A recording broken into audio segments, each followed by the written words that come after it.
Gemara. Ve'ilu bnei Aharon am kedoshecha lo ke'amar.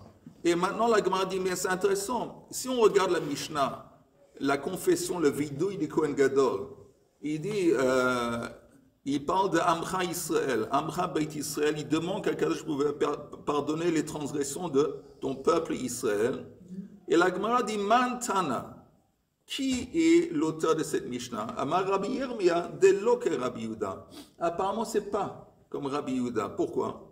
Dit que Rabbi Yehuda, Ha'amar yesh lahem kapara b'se'ir mishtalech. Juste pour vous rappeler, on avait vu auparavant une machloket en ce qui concerne les Kohanim, la kapara des Kohanim. Est-ce que les Kohanim, ils étaient entièrement... qu'est-ce qui faisait la kapara des Kohanim? C'était le par du Kohen Gadol.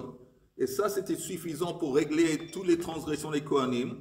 Ou est-ce que le par, ça s'adressait au problème de transgression d'impureté dans le temple, pour les Kohanim, mais en ce qui concerne toutes les autres transgressions des Kohanim, eux aussi, ils étaient impliqués dans le bouc émissaire.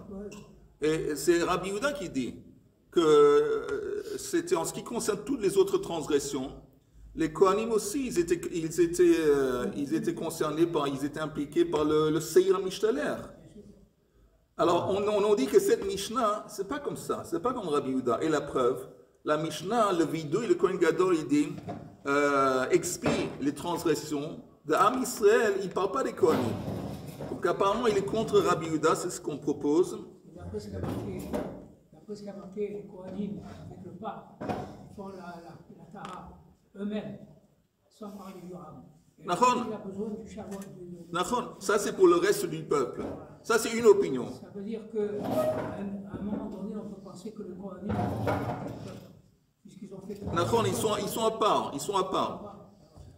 Et Abaya lui, il dit, non, c'est possible que cette Mishnah serait aussi en accord avec l'opinion de Rabbi Yehuda. Afilu teima Rabbi Yehuda. Atu Kohanim, lav bichlal amcha Israël ninu. Est-ce que les Kohanim, en fin de compte, ne font pas partie de Am Israël? Ils font partie d'Am Israël. Quand le Kohen Gadol, il demande qu'à Kadosh pour expier les transgressions d'Am Israël, on peut comprendre que ça comprend aussi les Kohanim. Ok, maintenant, c'est écrit dans la Torah, en parlant de celui qui accompagne le bouc, Veshilach beyad ish iti amidbara, que le bouc était envoyé à travers ish iti. Le mot iti, c'est Ain, Taf, Yud, et ça vient du mot en hébreu et. Et, la sod la Shem, hefeu toratecha, esh et bekol davar. Et, ça veut dire le moment précis. Alors, qu'est-ce que ça veut dire? Alors, d'abord, Tanu Rabbanan, Mesaro le Mishemolicho, Tanu Rabbanan. Ish, le mot ish, le harshir et azar. Ça vient dire qu'un zar, un non-Kohen, serait absolument capable d'être choisi pour accompagner le bouc.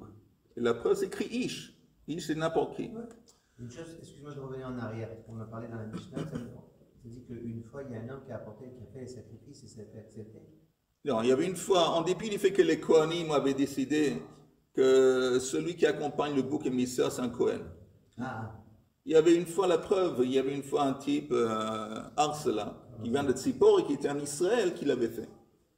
Mais à titre exceptionnel, quoi. Apparemment, si la Mishnah le dit, c'était plutôt exceptionnel. Mais on voit ici, on vient maintenant d'apprendre que quand la Torah dit Ish, Iti, le mot Ish, ça vient inclure n'importe qui. Donc, mina Torah, d'une perspective de la Torah, n'importe qui aurait le droit d'accompagner le bouc. Tout ça, c'était une coutume des Kohanim qui ont décidé, bon, celui qui va accompagner, c'est un Kohen. Tanu Rabbanan, Ish, l'archir et azar.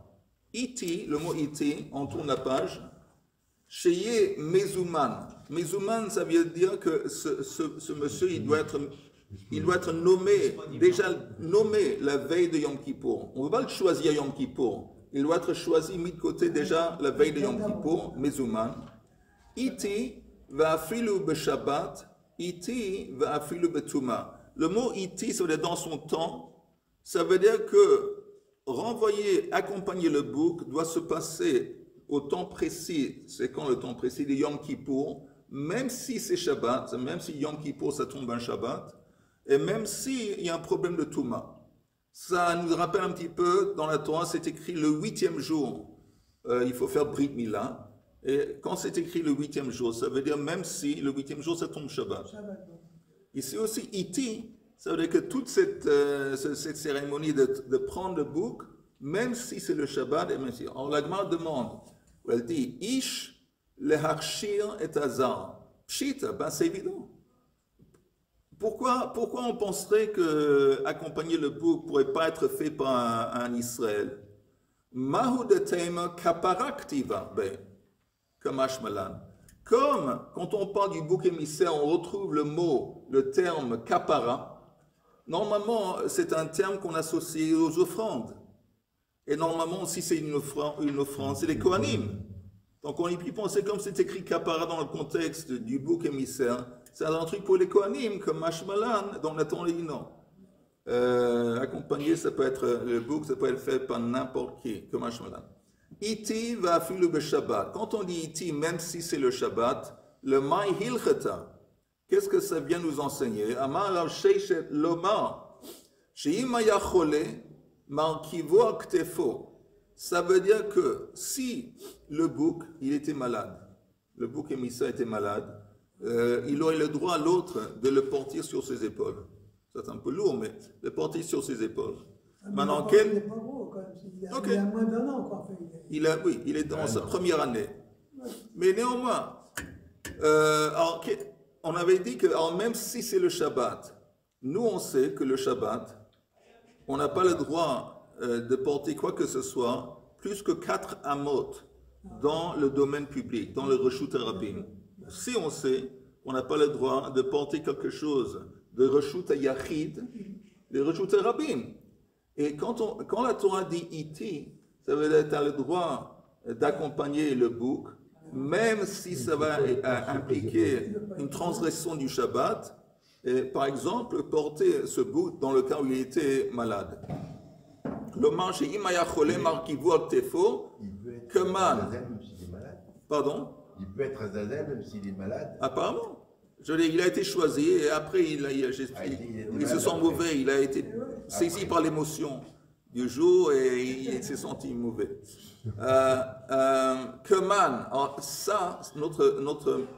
ça va comme qui? De l'eau que Rabbi Nathan, apparemment c'est contre l'opinion de Rabbi Nathan. De Rabbi Nathan, ha'amar, chai, nose et atzmo. Rabbi Nathan, il a un principe que quand on parle de l'interdit de porter un objet le Shabbat, ça exclut un être vivant, chai. Parce qu'un être vivant, que ce soit un enfant ou que ce soit un animal, comme il est capable lui-même de se déplacer, alors quand tu le portes, c'est pas comme si toi tu es responsable du fait qu'il bouge. Même si tu ne le portais pas, cet être vivant serait capable de se déplacer tout seul. Donc, ce n'est pas inclus dans l'interdit de porter quelque chose, 4 amot. Donc, si tu me dis que le mot iti, ça vient permettre même de porter un bouc, ça veut dire que c'est contre Rabbi Nathan. Parce que selon Rabbi Nathan, de toute façon, c'est permis.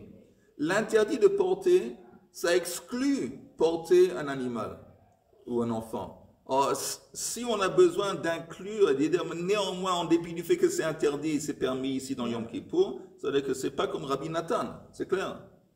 Oui? Oui?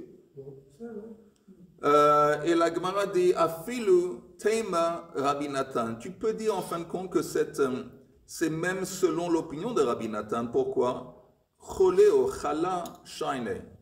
Dans le cas où l'animal il est malade, c'est vrai que normalement un animal qui est en santé, il peut se déplacer tout seul, mais s'il est malade, il ne peut pas. Bon, s'il est malade, peut-être Rabbi Nathan aussi serait d'accord que c'est interdit de le transporter. Parce que là, il ne peut pas se déplacer, c'est seulement grâce à toi, et c'est toi en fin de compte qui est responsable d'avoir déplacé cet objet. Amar Rafram. Mais s'il est malade, ça veut dire que c'est quelque chose qu'on a besoin pour le temps? Non, le bouc émissaire, on va le jeter par la falaise. S'il est malade, on va le jeter. On va le jeter. Alors on doit le laisser. C'est pas une offrande, c'est le bouc émissaire. J'ai compris, si on s'aperçoit qu'il lui manque une oreille. Non, on ne parle pas d'un boum. Ils se sent mal. Il a été choisi par le tirage au sort. Il a été maintenant désigné en tant que Seir Lazazel. D'accord. Et il savait qu'il est malade, il a une fièvre. On a vu qu'il a une fièvre, le pauvre. Ok. Alors voilà, on a le droit de le porter. Ah, on le jette avec la fève. Avec la fièvre. On est des dieux, on est très... Juste ne dis pas, juste ne raconte pas ça au Tsar Balechaim, aux gens de... Amar Afram, Zotomet, de là je peux déduire que Eiru ve'hotsa'a le Shabbat, ve'ein Eiru ve'hotsa'a le Yom Kippourim. La Gemara dit apparemment, de là on déduit, que si ce mot iti, ça veut dire que tu accompagnes le bouc, même si ça va transgresser un Chilul Shabbat. Ça veut dire que le Shabbat c'est différent que Yom Kippour. Quand Yom Kippour se déroule un Shabbat, là il y a un problème. Mais si Yom Kippour s'est déroulé un jour de la semaine, apparemment il n'y a aucun problème de porter quoi que ce soit, de faire sortir quoi que ce soit. Ça laisse entendre que l'interdit de Hotsa'a ne s'applique pas dans un Yom Kippour. C'est comme Yom Tov. Par exemple, un Yom Tov. Un Yom Tov, il n'y a pas d'interdit de Hotsa'a. Yom Tov, il n'y a pas d'interdit de sortir un objet de Reshut Yachid, le Reshut Rabim. On a le droit, Yom Tov, de sortir un objet. Yom Tov, on a le droit de porter un objet dans le domaine public, dans le Reshut Rabim. Apparemment, on dit ici, c'est la même chose Yom Kippour. Pourquoi? Parce que c'est écrit, Iti va filu be Shabbat. Iti, tu as le droit de transporter ce bouc, même si c'était Shabbat. S'il y avait un interdit de sortir, de transporter un objet, même Yom Kippour, tu n'as pas besoin de parler de Shabbat. Le fait qu'on parle de Shabbat, on te dit que ce serait permis même le Shabbat, ça implique que Yom Kippour, de toute façon, il n'y a pas de problème. Le Kippour, c'est pas Shabbat. Oui, la vérité, c'est pas la halakha, parce que Yom Kippour, on n'a pas le droit non plus de porter. Mais c'est une opinion dans la Gemara. Ok. Maintenant, iti va filu betuma. On a dit iti, même s'il y a un problème de tuma, les maï hilchata. Ça veut dire quoi vis-à-vis de la lacha? Amar Rav Sheishet lomar, she'im nitma meshalcho, nichnas tame la zara ou meshalcho. Ça vient nous enseigner que dans le cas où le meshalcho, celui qui était censé d'accompagner, il est tamé, il aurait le droit, en dépit du fait qu'il est tamé, de rentrer dans le temple et de prendre le bouc. Et ça, c'est un ridouche, parce que nous, on sait que quelqu'un qui rentre dans le temple dans un état d'impureté, il est chayav mita, mita b'ilei shamayim. Comme c'est écrit iti, ça veut dire qu'il aurait le droit, Yom Kippour, même dans un état d'impureté, apparemment, de rentrer et de prendre le bouc. Un ridouche. Il n'est pas obligé de rentrer. Un coin, il peut le ramener à la porte. Mais on nous dit ici que, disons, ils étaient tous tamés. On nous dit, théoriquement, il aurait le droit. T'as raison. On va voir bientôt. T'as raison. Maintenant, Shalou et Rabbi Eliezer. Il y avait une fois qu'on a demandé à Rabbi Eliezer, Chala, Mahush Yarkiveu Aktefo. Si le bouc était malade, est-ce qu'on aurait eu le droit de le transporter sur l'épaule, sur les épaules? Rabbi Eliezer répond, Amar lehem yechol hu le'arkivani ve'atem. Mais ce bouc, il est assez costaud pour porter aussi bien moi que vous. Maintenant, c'est quoi cette réponse? C'est quoi cette réponse? Alors, ça marche comme ça, que Rabbi Eliezer a été connu, que quand on lui demandait des questions, il ne répondait seulement si c'était un enseignement qu'il avait appris de ses rabbins. Si on lui demandait une question qui demandait une réponse, peut-être qu'il savait la réponse, mais c'est une réponse qu'il n'avait pas appris de ses rabbanim, il préférait de ne pas répondre. Alors, qu'est-ce qu'il faisait? Il répondait n'importe comment. Avec une autre question. Voilà, il répondait avec une autre question pour repousser la question. Maintenant, quand ces rabbanim sont décédés, oui, il a répondu.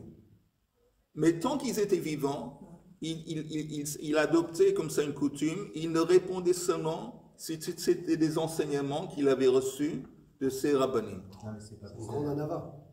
Oui. Non, mais c'est pas de la fameuse émasique, parce que quelqu'un qui vient lui demander, c'est parce qu'il sait et il doit lui donner une bonne réponse. Écoute, il y avait d'autres chachamim à Yerushalayim, en Israël. C'est comme ils disaient, tu sais quoi, demande à quelqu'un d'autre. Moi, dans ma vie, je me rappelle, il y avait une fois que j'ai demandé à un grand rav une question. Et il m'a dit, je préfère pas répondre à cette question, il va demander quelqu'un d'autre. Mais là, c'est pas le cas. Oui, c'est le cas. Non, il lui donne Il lui répond n'importe comment. Il lui dit, si le bouc est malade, est-ce qu'on peut le porter? Il dit, ce bouc, il est assez costaud pour me porter toi et moi. Et ça continue, on va revoir maintenant plusieurs exemples de réponses un peu farfelues. De Chafo, Velomet, si on a poussé de Chafo, le bouc de la falaise, Velomet, et il savait qu'il n'est pas encore mort, Maoshi Yered Achrav Vayemitenu, est-ce que le Kohen Gadol a le droit de descendre et de le mettre l'achever, de le mettre à mort? Amar Lahem, il a répondu, Ken Yovdu Kol Oivecha Hashem, ainsi tous tes ennemis Hashem vont mourir. On a sauté quelque chose. Ah, on a sauté. On a sauté Chala Meshalcho. Chala Meshalcho. Amar Lahem, Yakol Le'akiv, Ani Ve'atem. Je m'excuse. Chala Meshalcho. Si le type était malade, Maoshi Shalcheno Beyad Acher, est-ce que quelqu'un d'autre, un autre Kohen, une autre personne pourrait le remplacer? Amar Lahem, Ehe Beshalom Ani Ve'atem. L'essentiel que moi et vous, on va être en bonne santé. De Chafo Velomet, s'il a poussé le bouc, il n'est pas encore mort. Maoshi Yered Achrav Vayemitenu, est-ce qu'il aurait le droit ou l'obligation de descendre et l'achever? Amar Lahem, Ken Yovdu Kol Oivecha Hashem. Ainsi vont mourir tous tes ennemis Hashem. Les Chachamim omrin, tandis que les Chachamim, eux, ils disent, Chala Markivu al Ktefo. Si le bouc est malade, on aurait le droit de le porter sur les épaules. Chala Meshalcho, si l'émissaire, celui qui est censé le prendre, est malade, Yishalcheno Beyad Acher.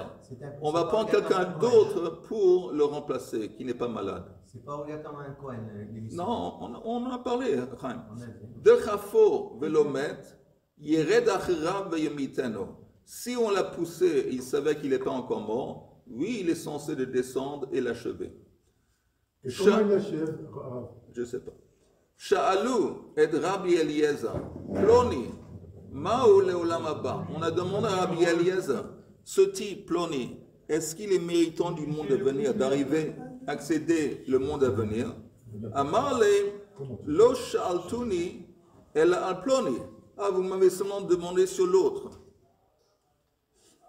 Ma'u latzil ro'e, est-ce qu'un berger aurait le droit de sauver un mouton d'un lion? Maintenant, c'est quoi cette question? La question, je pense, est la suivante, que le berger, il est responsable de garder le troupeau, mais il n'est pas censé de se mettre en danger de mort. Ça, c'est autre chose. Alors, s'il y a un lion qui menace un berger, on demande, est-ce que le berger est, un lion qui menace un mouton, est-ce que le berger est obligé de sauver le mouton? Quel est l'objet? L'objet, c'est le lisroc, le jeter ou le tuer? De le jeter. L'idée, c'est le jeter. Donc, s'il ne meurt pas, ben, il ne meurt pas. Oui, mais apparemment, d'abord, il mourrait toujours. Presque. Un des principes même du judaïsme, c'est ça.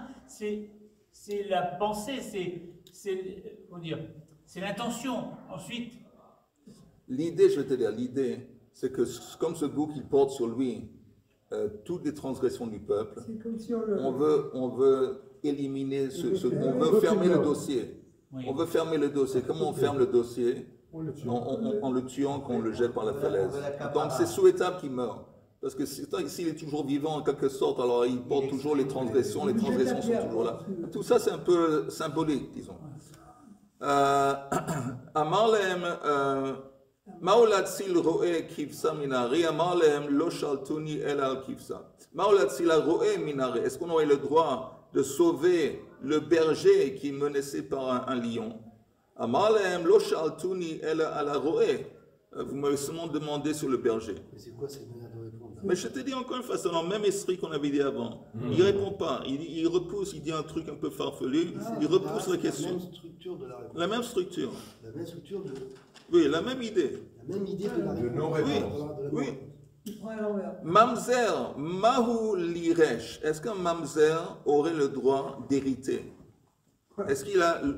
Oui, parce qu'un mamzer, en fin de compte, il est le fruit ou le produit de relations interdites. Donc il est en quelque sorte, peut-être on pourrait dire que ce n'est pas vraiment le fils al-pi halacha. Ou peut-être oui, peut-être non. Ça c'est la question. Maol yabem, est-ce qu'il aurait l'obligation de faire yiboum? Son frère qui est décédé, son frère aîné. Mais non, parce qu'il ne peut pas se marier. Oh, ça fait partie de la question. Est-ce qu'il est obligé dans yiboum? Maintenant, mahul lisod et beito. Vous savez que sid, ça veut dire recouvrer les murs avec la chaux. Et nous, on sait qu'il y a un inyan de laisser un endroit, zecha le churbanabay, zecha la bayt. On laisse un endroit sur le mur qui n'est pas tout à fait recouvert, qui n'est pas peint, en rappel, en tant que rappel pour la destruction du temple. C'est-à-dire que tant que le temple est détruit, on ne veut pas que notre maison elle est parfaite, elle est construite à fond. Donc il y a toujours, on est censé le churban. Maoli sodet beito, maoli soude kivro. À l'époque où les gens, il y avait un problème, il y avait déjà une mitzvah de aliyah, la règle, et il y avait une obligation d'arriver au temple dans un état de pureté. Alors c'était très important de ne pas marcher au-dessus de tombes, surtout pour les Kohanim. Et même pour un Israël qui n'est peut-être même pas conscient du fait qu'il a marché sur une tombe, il a peut-être touché une tombe, et il avait l'obligation de se conserver dans un état de pureté quand il rentre dans le temple. Alors qu'est-ce qu'on faisait? Quand il y avait des tombes, on mettait de la peinture.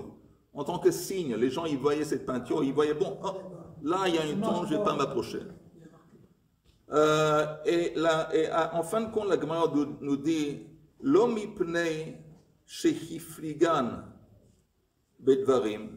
La raison pour laquelle Rabbi Eliezer a répondu de cette façon, c'est pas parce qu'il repoussait les gens, parce qu'ils ne savaient pas la réponse.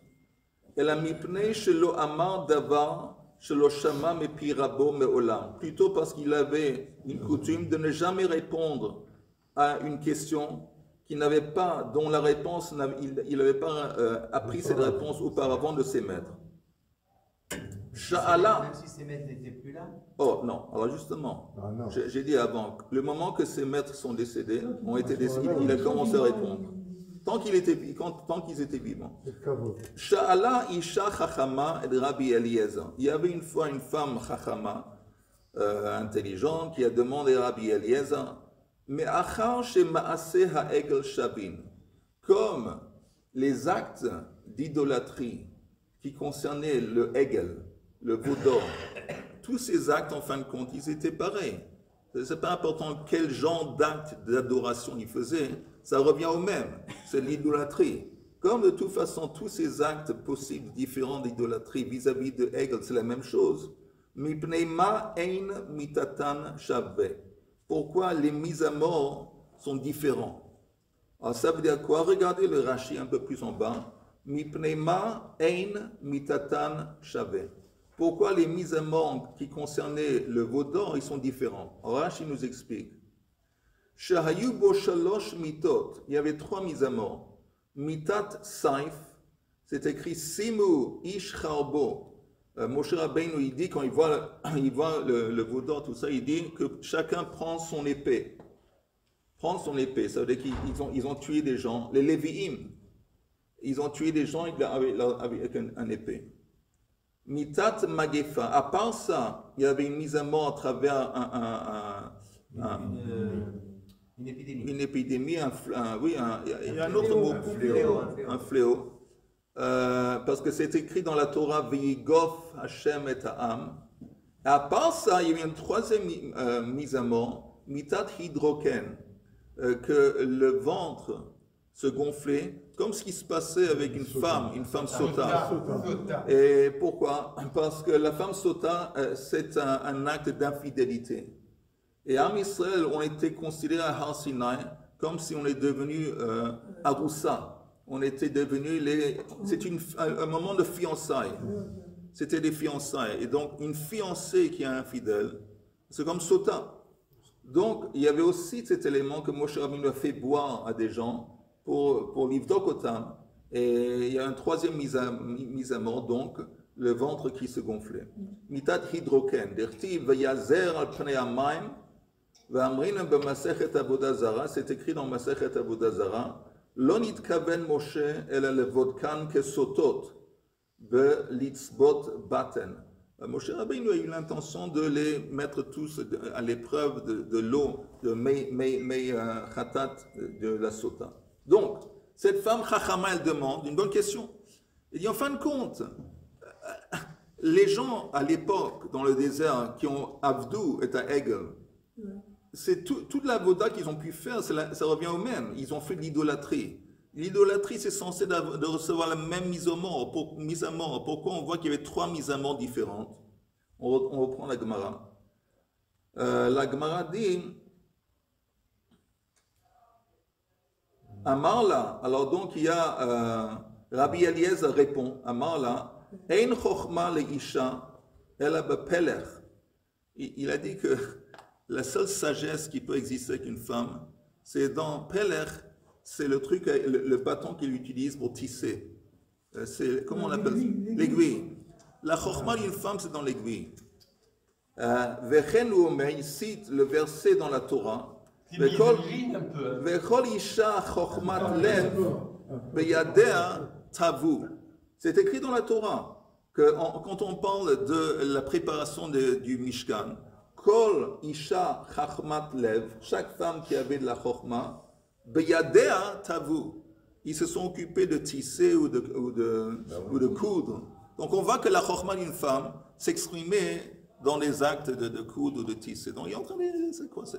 Tu me dis qu'une femme chachama a demandé, la chochma d'une femme c'est de coudre. Maintenant, nous quand on voit ça, comme j'ai vu un petit peu avec vous, c'est un peu choquant.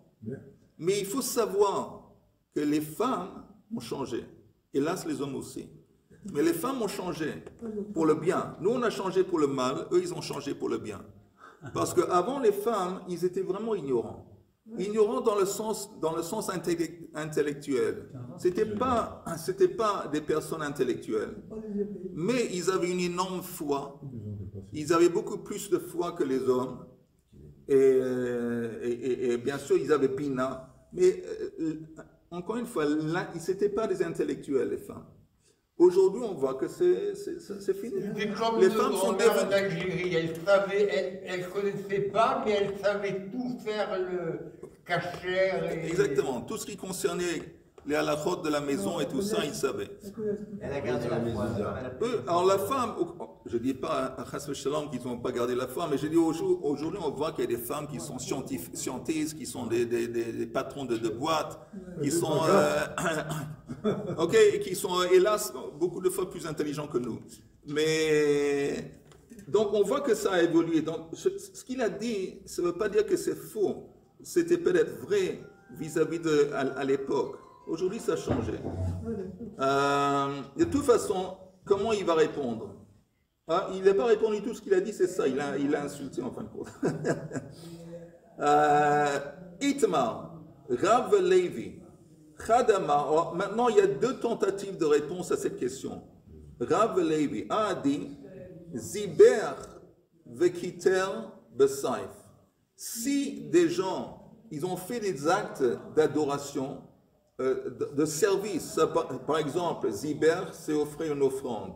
Kiter, c'est brûler de l'encens. S'ils avaient fait des actes classiques de service vis-à-vis du veau, alors là, ils reçoivent une mise à mort d'épée. Parce que ça, c'est la mise à mort qu'on reçoit quand on fait de l'idolâtrie. Gipef venishek. Ils ont fait des actes d'adoration, mais ce n'étaient pas des actes classiques de service. Par exemple, ils ont embrassé le veau d'or. Ils ont embrassé. Alors, ok, embrasser, ce n'est pas un acte de service. Donc dans ce cas, il recevait le fléau, la plaie. Il recevait la plaie, et ça c'était Bemita, Mita Bidei Shamayim. On parle d'Israël. On parle d'Israël, de l'ensemble du peuple. C'est les fléaux.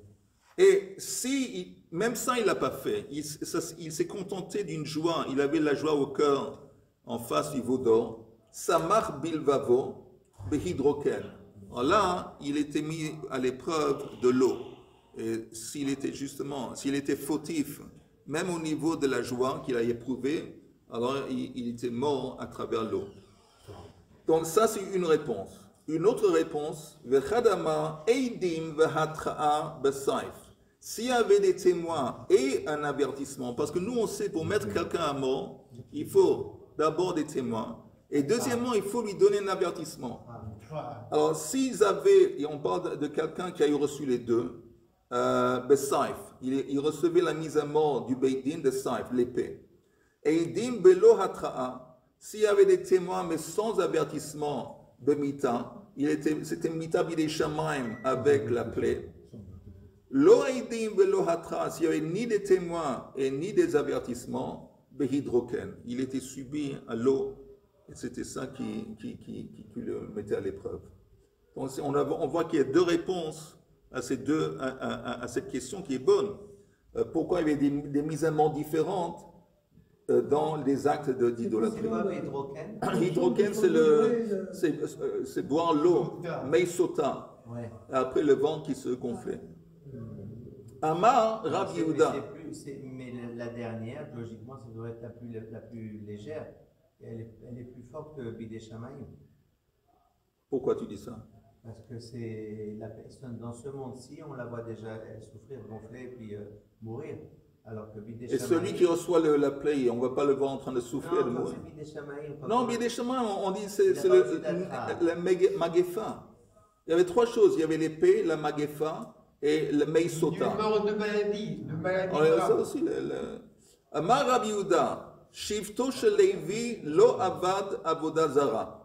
La tribu de Lévi n'a pas été impliquée dans la transgression de avodah zara, d'idolâtrie. Et ne te laisse pas comment on dit en français? Séduire. Entraîner.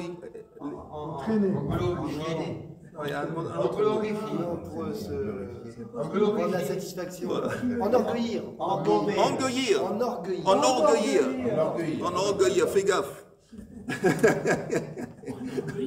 Alors en attendant, la tribu de Lévi n'ont pas été impliqués dans l'acte de avodah zara. Chez Nehema, comme c'est écrit, V'yamod Moshe b'sha'ar ha'machane. Moshe s'est dressé à l'entrée de l'encampement et il a dit, ici j'ai le verset, je le lis, je ne sais pas le verset, mais il a dit, Mil Hashem Elai, qui est celui qui pour Hashem Elai, et c'est écrit que toute la tribu de Lévi se sont liés avec Moshe. Alors, Yativ Ravina était assis dans la yeshiva, dans le Beit Midrash, et il a enseigné cet enseignement. Eitivei Benei Rabbi Papa Ba'aba, les Ravina, les fils de Rabbi Papa Ba'aba, ils ont demandé la question suivante à Ravina. Plus tard dans le livre de Dvarim, Moshe chante les louanges de la tribu de Lévi et il dit que les Lévi'im, ils ont dit je n'ai vu ni mon père ni ma mère.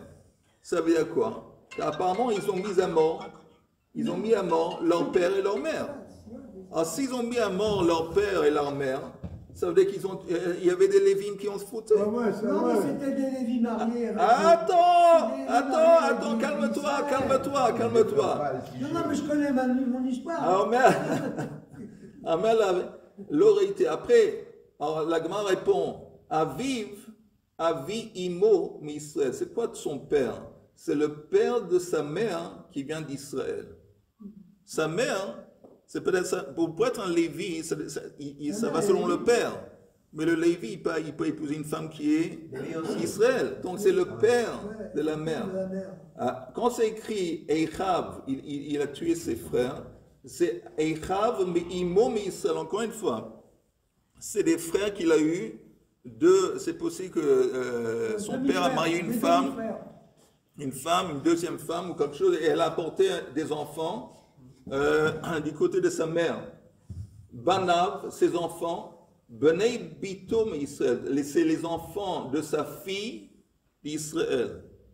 C'est encore une fois possible que sa fille s'est mariée avec un Israël, et donc les enfants de sa fille, c'est des Israël, et ce n'est pas des Lévi'im. Quoi que ce soit, il faut le faire. C'est de quoi il faut le faire. On voit que les Lévi'im, ils ont tué des membres de leur famille. Ils ont tué des membres de leur famille à cause de Chet HaEgel.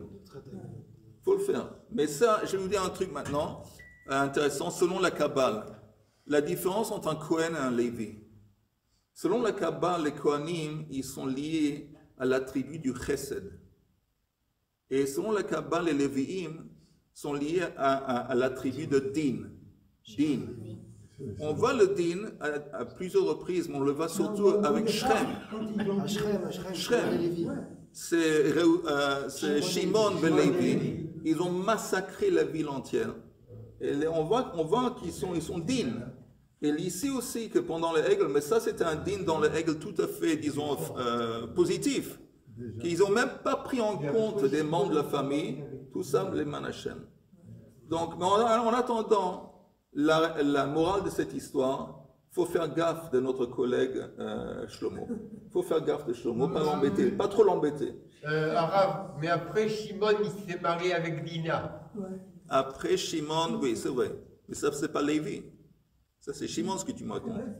Ok, on continue encore 2 minutes. Donc c'est un midrash, hein, c'est pas... Avec Kevesh, à Soulo, on a dit qu'ils ont construit une rampe. Ils ont construit une rampe. Amar Rabba Bar Bar Chana Lo Bavli'im Hayu, Alexandrim Hayu. En dépit du fait que c'est écrit dans la Mishnah que c'était des Juifs de Babel qui tiraient les poils du bouc quand ils passaient par les rues, ils savaient que ce n'étaient pas des Juifs de Babel, c'était des Juifs d'Alexandrie.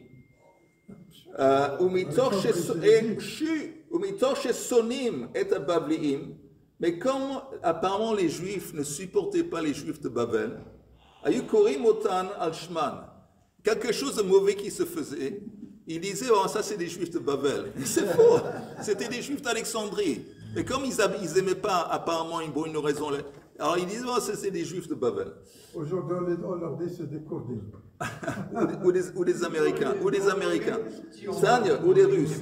Tanya, Rabbi Yehuda Omer, Lo Bavliim Hayu, El Alexandrim Hayu. Amar lo Rabbi Yosef, Tanur Datra. Rabbi Yosef, quand il a entendu cette interprétation, cette explication, il a dit Tanur Datra, Shehinarte Dati, que tu sois, comment on dit, Tanur Datra, que tu sois apaisé, dans le mérite que tu m'as apaisé à moi. Parce que Rabbi Yosef, il venait d'une famille de Juifs de Babel.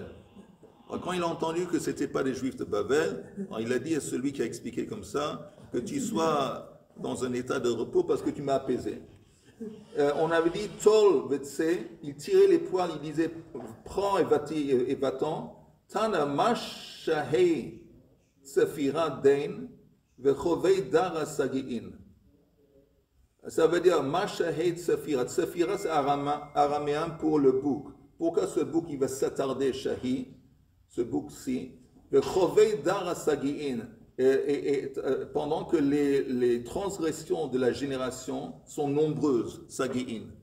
Ça c'était ce qu'il disait. On n'est pas intéressé que ce bouc, il s'attarde dans la ville de Yerushalayim pendant qu'il est en train de porter sur lui toutes les transgressions du peuple. Messieurs, bonne